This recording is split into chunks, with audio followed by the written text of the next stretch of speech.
وَأَوْفُوا بِالْعَهْدِ إِنَّ الْعَهْدَ كَانَ مَسْئُولًا۔ افائے عہد، وعدے کی پاسداری، یہ اخلاقی خوبیوں میں سے سب سے اعلیٰ خوبی ہے۔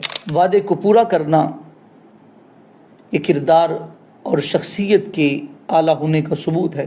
ایک شخص جب کسی دوسرے سے وعدہ کر کے اس کو پورا کرتا ہے تو اس وعدے کو پورا کرنے کے اوپر کردار کے اندر، اعتماد کے اندر اضافہ ہوتا ہے۔ لیکن ہمارا قومی مزاج یہ بن چکا ہے کہ لیڈر سے لے کے عوام تک ہر شخص جو ہے وعدے تو کرتا ہے لیکن وعدے کی پاسداری نہیں کرتا۔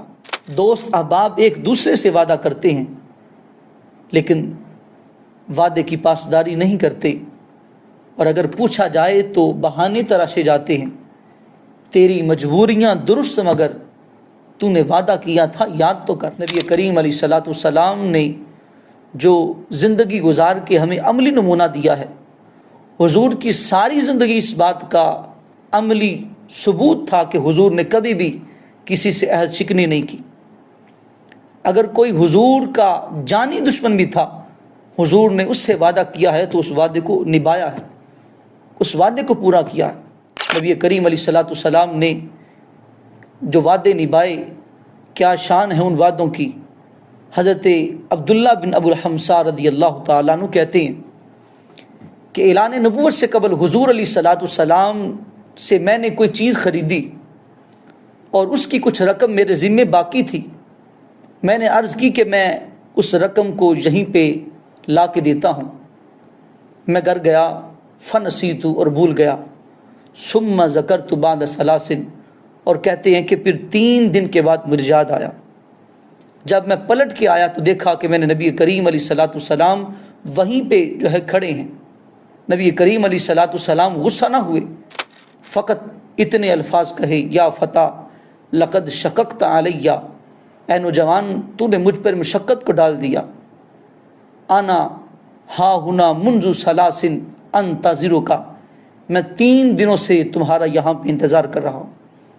یہ حضور نے اس شخص سے، اس صحابی سے جو وعدہ کیا تھا، جو اپنی زبان سے وعدہ دیا تھا، اپنی اس زبان کو پورا کیا۔ نبی کریم علیہ الصلوۃ والسلام نے تو یہاں تک ارشاد فرمایا، لا ایمان لمن لا امانۃ لہ، لا دین لمن لا عہد لہ، کہ فرمایا کہ جو شخص امانت دار نہیں ہے وہ ایماندار بھی نہیں، اور جو شخص وعدہ کو پورا کرنے والا نہیں ہے فرمایا وہ دیندار بھی نہیں۔ حضرت عبداللہ بن عباس رضی اللہ تعالیٰ عنہ الموجب الکبیر کے اندر ہے کہ حضور ایک مرتبہ صحرا میں جا رہے تھے، آواز آئی، یا رسول اللہ، یا رسول اللہ۔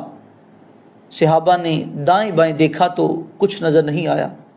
حضور علیہ الصلوۃ والسلام آگے بڑھے تو پھر آواز آئی، یا رسول اللہ۔ کریم آقا علیہ الصلوۃ والسلام آگے بڑھے تو دیکھا کہ ایک ہرنی ہے کہ جس کو باندھا گیا۔ جب حضور آگے بڑھے تو اس نے عرض کی، ادن منی یا رسول اللہ، یا رسول اللہ میرے قریب آئیے۔ حضور قریب گئے تو پوچھا کیا ماجرا ہے؟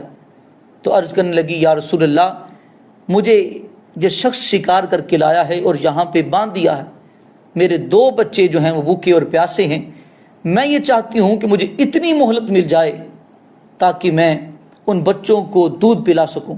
نبی کریم علیہ الصلوۃ والسلام نے فرمایا، کیا تو وعدہ کرتی ہے کہ تو واپس آئے گی؟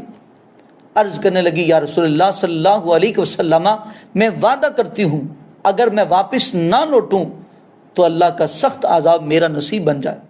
نبی کریم علیہ الصلوۃ والسلام نے پوچھا، یہ کس نے اس کو باندھا ہے؟ تو کسی نے کہا کہ اگر اس کو کھول دیا جائے تو اس کا ضامن اور جواب دہ کون ہوگا؟ تو نبی کریم علیہ الصلوۃ والسلام نے ارشاد فرمایا کہ میں اس کا ضامن۔ حضور جانتے تھے کہ یہ ہرنی جو ہے یہ واپس پلٹے گی۔ کچھ دیر کے بعد وہ دودھ پلا کے واپس آئی تو وہ عرض کرنے لگا کہ یا رسول اللہ میرے لیے کیا حکم ہے؟ حضور نے فرمایا کہ مجھے یہ بیچ دو تاکہ میں اسے آزاد کر دوں۔ اب وہ کہنے لگا کہ یا رسول اللہ آپ اس کے مالک ہیں، میں نے آپ کو بیچ دی۔ فَأَطْلَقَهَا، حضور نے خرید کر اسے آزاد کر دیا۔ حدیث کے یہ لفظ ہیں، حضور علیہ الصلوۃ والسلام جب آزاد کیا فَخَرَجَتْ تَعْدُو فِي الصَّحْرَاءِ فَرَحًا، وہ خوشیاں مناتی ہوئی صحرا کے اندر چلی گئی۔ وَهِيَ تَضْرِبُ بِرِجْلَيْهَا، اور اپنے پاؤں خوشی سے زمین پہ مارنے لگی۔ وَتَقُولُ أَشْهَدُ أَن لَا إِلَٰهَ إِلَّا اللَّهُ وَأَنَّكَ رَسُولُ اللَّهُ، اور خوشی کے مارے یہ کہتی جا رہی تھی کہ میں گواہی دیتی ہوں اللہ کے سوا کوئی معبود نہیں ہے اور آپ اللہ کے سچے رسول ہیں۔ کہ واقعہ ہمیں یہ درس دیتا ہے کہ اگر ایک ہرنی اپنے وعدے کو پورا کرتی ہے تو حضور اس کے ضامن بن جاتے ہیں۔